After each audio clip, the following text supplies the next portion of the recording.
సముద్రపు అలలు ఒక మహాపర్వతం కన్నా ఎత్తుగా భయంకరమైన ఆకృతిని దాల్చి ఆకాశాన్ని తాకేలా ఎగసిపడుతున్నాయి. ఉరుములు మెరుపులతో దద్దరిల్లుతున్న ఆకాశం పగటిపూటే అంధకారంగా మారిపోయింది.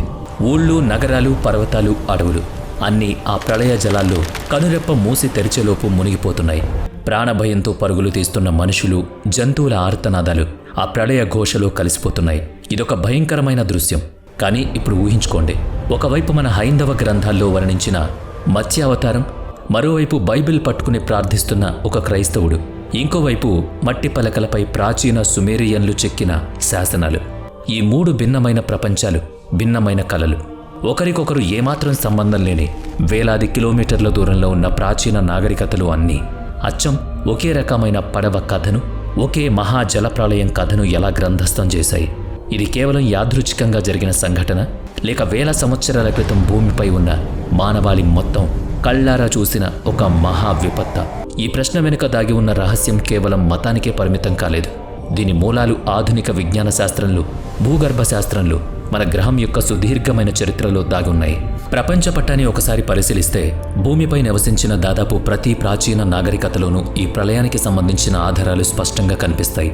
మానవ విజ్ఞాన శాస్త్రవేత్తలు మరియు చరిత్రకారుల అంచనా ప్రకారం ప్రపంచవ్యాప్తంగా వివిధ సంస్కృతుల్లో 500కి పైగా భిన్నమైన జలప్రళయ కథలు ప్రచారంలో ఉన్నాయి.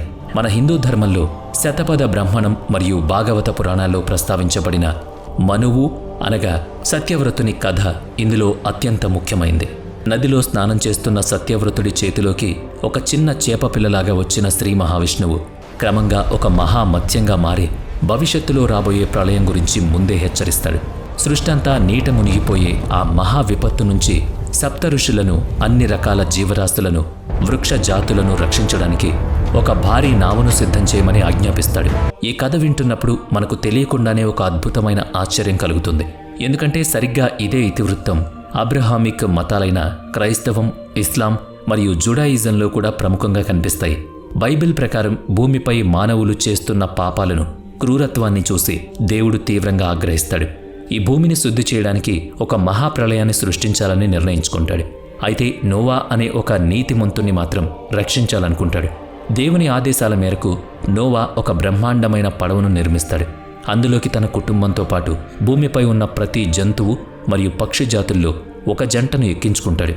ఇక్కడ అత్యంత ఆశ్చర్యకరమైన విషయం ఏంటయ్యా అంటే, ఈ రెండు కథల కంటే పురాతనమైన ప్రాచీన మెసపటోమియా నాగరికతలో లభించిన గిల్గమేష్ ఇతిహాసం.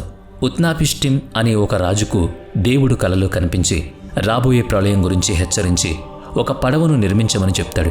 ఇవి మాత్రమే కాకుండా గ్రీక్ పురాణాల్లోని డ్యుకాలియన్ కథ, దక్షిణ అమెరికాలోని మయాన్ నాగరికత, ఉత్తర అమెరికాలోని స్థానిక తెగల జానపద కథలు, చైనాలోని గున్యూ ప్రళయ కథ, చివరకు ఆస్ట్రేలియాలోని అబోరిజినల్ తెగల కథల్లో ఒక భయంకరమైన వరద రావడం, ఒక పడవ ద్వారా కొంతమంది మనుషులు మాత్రమే ప్రాణాలతో మిగలడం అనేది చాలా ఆశ్చర్యకరమైన రాత.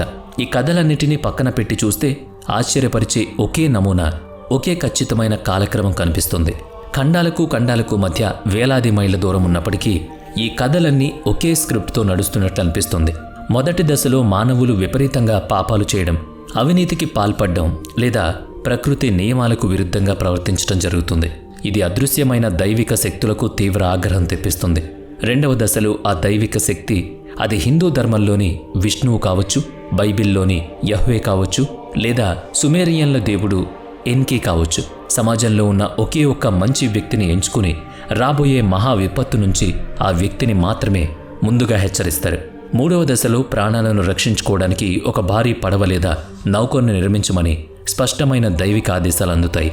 చుట్టూ ఉన్న సమాజం ఆ వ్యక్తిని పిచ్చివాడిగా చూసి నవ్వుతున్నా అతను ఆ పడవ నిర్మాణాన్ని పూర్తి చేస్తాడు. నాలుగవ దశ అత్యంత కీలకమైంది. ఆ పడవలోకి కేవలం తన కుటుంబాన్ని మాత్రమే కాకుండా భవిష్యత్తు సృష్టికి అవసరమైన విత్తనాలు, ప్రతి జీవజాతికి చెందిన జంతువులను ఎక్కించుకుంటారు. ఐదవ దశలో హెచ్చరించిన ప్రకారమే ఆకాశానికి చిల్లులు పడినట్లు భయంకరమైన వర్షం, ఉప్పెన్లు పుడతాయి. వర్షం పడిన తర్వాత దాదాపుగా భూమండలం మొత్తం నీటిమయమవుతుంది, కేవలం అనుగ్రహించబడిన ఆ కొంతమంది తప్ప. ఈ కథల్లోని ముఖ్యమైన పాత్రలను లోతుగా విశ్లేషిస్తే వాళ్లలో ఉన్న మానసిక దృఢత్వం మనల్ని ఆశ్చర్యానికి గురిచేస్తుంది. హిందూ ఇతిహాసాల్లో కనిపించే సత్యవ్రతుడు లేదా మనువు మానవజాతికి ఆద్యుడిగా పరిగణించబడతారు. మత్స్యావతారంలో వచ్చిన శ్రీ మహావిష్ణువు స్వయంగా ప్రళయ జలాల్లో ఆ పడవను నడిపిస్తూ మనువును సురక్షిత తీరాలకు చేరుస్తాడు. ఇక్కడ మనువు కేవలం ప్రాణాలతో బయటపడిన ఒక సాధారణ వ్యక్తి మాత్రమే కాదు, ధర్మాన్ని, జ్ఞానాన్ని భవిష్యత్తు తరాలకు అందించిన ఒక గొప్ప మార్గదర్శకుడు. అలాగే బైబిల్లోని నోవా పాత్రను చూస్తే ఆయన తన కాలపు ప్రజలందరిలో అత్యంత నీతిమంతుడు. చుట్టూ ఉన్న సమాజం మొత్తం అవినీతిలో కూరుకుపోయి ఉన్నా సరే నోవా దేవుణ్ణి పట్ల తన విశ్వాసాన్ని ఏమాత్రం కోల్పోలేదు.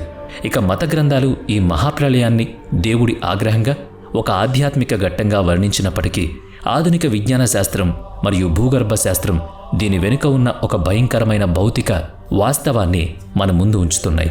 సుమారుగా 12,000 సంవత్సరాల క్రితం భూమిపై అసలు ఏం జరిగింది అన్నదానిపై శాస్త్రవేత్తలు అనేక బలమైన ఆధారాలు సేకరించారు. ఆ సమయంలో మన గ్రహం చివరి మంచు యుగం అంటే ఐస్ ఏజ్ నుంచి బయటపడుతోంది. ఉత్తర అమెరికా, యూరప్, ఆసియాలోని అనేక ఉత్తర ప్రాంతాలు కిలోమీటర్ల మందాన ఉన్న అంతులేని మంచు పొరలతో కప్పబడి ఉండేవి. అయితే భూమి వాతావరణం నెమ్మదిగా వేడెక్కుతున్న ఆ సమయంలో అకస్మాత్తుగా ఒక విపత్తు సంభవించింది. దీన్నే శాస్త్రవేత్తలు ద యాంగర్ డ్రయర్ ఇంపాక్ట్ అని పిలుస్తారు. ఒక భారీ తోకచుక్క లేదా గ్రహశకలం అంతరిక్షం నుంచి అతివేగంగా దూసుకువచ్చి భూమిని, ముఖ్యంగా ఉత్తర అమెరికాలోని మంచు ఖండాలను ఢీకొట్టి ఉంటుందని ఒక బలమైన సిద్ధాంతం ఉంది. ఈ భయంకరమైన ఘర్షణ వల్ల పుట్టిన అపారమైన ఉష్ణోగ్రతలకు వేలాది సంవత్సరాలుగా గడ్డకట్టి ఉన్న వేల కిలోమీటర్ల మంచు పర్వతాలు అకస్మాత్తుగా కరిగిపోయాయి. దీని ఫలితంగా వాతావరణంలో పెను మార్పులు జరిగి మెల్ట్ వాటర్ పర్సెంట్ ఏర్పడింది. అంటే లక్షలాది గ్యాలన్ల మంచినీరు ఒక్కసారిగా సముద్రంలోకి దూసుకుపోవడం మొదలైంది. దీనివల్ల సముద్ర మట్టాలు అకస్మాత్తుగా 400 అడుగుల మేర పెరిగాయి అని భూగర్భ శాస్త్రవేత్తలు ఖచ్చితంగా లెక్కగట్టారు. తీర ప్రాంతంలో నివసిస్తున్న ఆనాటి ప్రాచీన మానవ ఆవాసాలు కనురెప్ప మూసి తెరిచేలోపు సముద్ర గర్భంలో కలిసిపోయాయి. ఉదాహరణకు ఒకప్పుడు బ్రిటన్ను, యూరప్ను కలుపుతూ ఉన్న డాగర్ ల్యాండ్ అనే ఒక అతిపెద్ద భూభాగం ఈ సముద్ర మట్టాల పెరుగుదల వల్ల పూర్తిగా నీట మునిగింది. ఇక మరో ప్రధానమైన శాస్త్రీయ సిద్ధాంతం Black Sea deluge theory. William Ryan మరియు వాల్టన్ హిట్మన్ అనే ఇద్దరు సముద్ర శాస్త్రవేత్తల ప్రకారం సముద్ర మట్టాలు పెరగడం వల్ల మధ్యధరా సముద్రం కట్టలు తెంచుకుని ఒకప్పుడు కేవలం మంచినీటి సరస్సుగా ఉన్న బ్లాక్ సీ ప్రాంతాన్ని భయంకరమైన వేగంతో ముంచేసింది. ఈ వరద ఉధృతి నేటి నయాగరా జలపాతం కంటే 100 రెట్లు ఎక్కువగా ఉంటుందని వాళ్ళు అంచనా వేస్తూ వెళ్లారు. ప్రాచీన నాగరికతలు ఎక్కువగా ఈ నదీలోయల పక్కనే అభివృద్ధి చెందాయి. కాబట్టి సముద్రాలు ముందుకు చొచ్చుకురావడం వల్ల వాళ్ళు చూసిన ఆ మహాప్రళయ దృశ్యాలు వారి మనసుల్లో చెరగని ముద్ర వేశాయి. భూగర్భ శాస్త్రవేత్తలు ప్రపంచవ్యాప్తంగా జరిపిన అనేక తవ్వకాల్లో మంచు యుగం చివరి దశలో అనుభవించిన ఇలాంటి భారీ వరదల ఆనవాళ్లు, బురద పొరలను అనేక చోట్ల కనుగొన్నారు. ఈ జలప్రళయం కథల వెనుక ప్రపంచానికి పెద్దగా తెలియని కొన్ని ఆశ్చర్యకరమైన వాస్తవాలు కూడా ఉన్నాయి. ముఖ్యంగా చరిత్రల వలస గురించి మనం ఖచ్చితంగా మాట్లాడుకోవాలి. ప్రాచీన సుమేరియన్లు తమ మట్టి పలకల మీద ఈ వరద కథలను అక్షరబద్ధం చేశారు. 1872 డిసెంబర్ 3న జార్జ్ స్మిత్ అనే ఒక బ్రిటిష్ పరిశోధకుడు నినెవే అక్షరం పుల్లుపోకుండా ఒకేలా ఉండడం అప్పటి మేధావి వర్గాలకు నిర్ఘాంతపోయే విషయం. ఒక ప్రాచీన సంస్కృతి నుంచి మరొక సంస్కృతికి ఈ కథలు వ్యాపారుల ద్వారా, ప్రయాణికుల ద్వారా ఎలా వలస వెళ్ళాయి అన్నది ఇప్పటికీ ఒక అద్భుతమైన మిస్టరీనే. అయితే ఇంతటి చారిత్రక ప్రాధాన్యత ఉన్న ఈ అంశం చుట్టూ అనేక వివాదాలు, భిన్నాభిప్రాయాలు దశాబ్దాలుగా ముసురుకునే ఉన్నాయి. ప్రధానంగా ఇది కేవలం మతపరమైన పురాణమా లేక నిజంగా జరిగిన చరిత్రనా అనే చర్చ నేటికీ కొనసాగుతోంది. మత గ్రంథాలు చెబుతున్నట్లుగా దేవుడు సృష్టించిన గ్లోబల్ వరద నిజంగానే భూమి మొత్తాన్ని కబళించి మౌంట్ ఎవరెస్ట్ లాంటి అత్యున్నత శిఖరాలను సైతం ముంచేసిందా? ఆధునిక శాస్త్రవేత్తలు దీన్ని తీవ్రంగా ఖండిస్తున్నారు. భూమిపై ఉన్న వాతావరణం, మంచు, సముద్రాలు ఇలా మొత్తం నీరు ఏకమైన ప్రపంచంలోని ఎత్తైన పర్వతాల్ని ముంచేంత భారీ జలరాశి మన గ్రహం మీద అసలు లేదు అని వాళ్ళు ఆధారాలతో సహా వాదిస్తున్నారు. దీనికి ప్రత్యామ్నాయంగా మరొక హేతుబద్ధమైన వాదన ఉంది. గ్లోబల్ వరద కాకుండా స్థానికంగా టైగ్రిస్, యూఫ్రటీస్ లేదా మన సింధు నదీ లోయల్లో వచ్చిన భయంకరమైన ఆకస్మిక వరదలను ఆనాటి ప్రజలు తమకు తెలిసిన సముద్రం మొత్తం మునిగిపోయినట్లుగా భావించుండొచ్చు. ఆ భయంకరమైన అనుభవాన్నే తర్వాత తరాలకు కథలుగా, పురాణాలుగా మార్చి చెప్పుండొచ్చు.